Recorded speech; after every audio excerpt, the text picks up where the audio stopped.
you know, like I said, I'd overdosed on methadone and Xanax.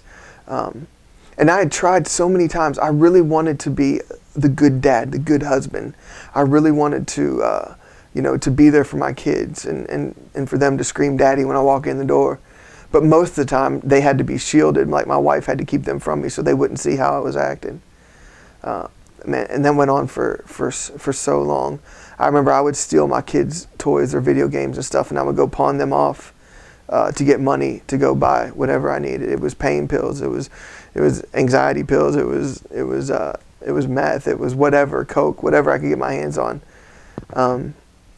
I would steal money out of my wife's purse. My wife was working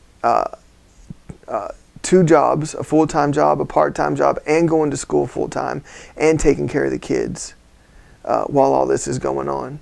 I have no idea why she stayed with me other than the grace of God.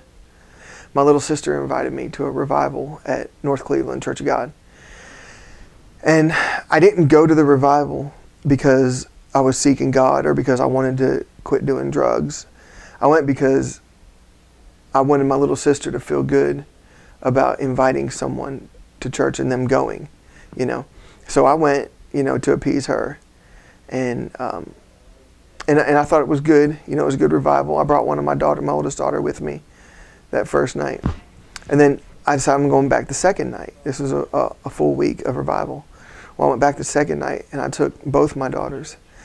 So I'm sitting in the front pew at this revival, and I remember just sitting there praying, God, I've got both my daughters here, and I know that the right life to live is to follow you.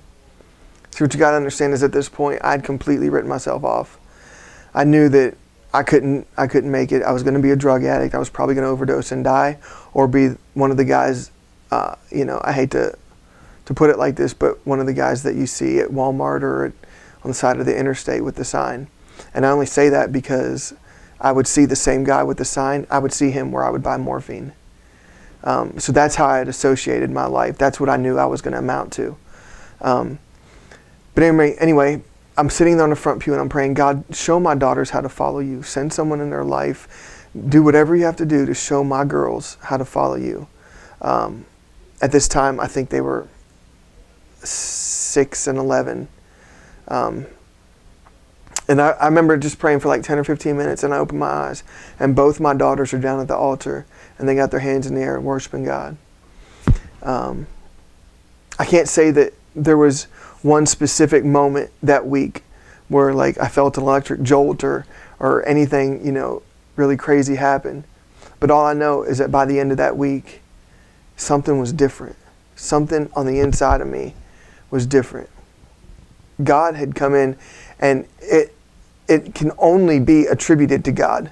I had been to rehab twice, and rehab is where I found, you know, more dealers to get stuff. I'm not discounting rehab; it works for some people, but it didn't work for me. He's restored my marriage.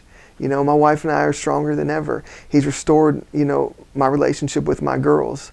You know, I walk in the house now, and guess what? They both scream daddy, you know, and they give me a big hug.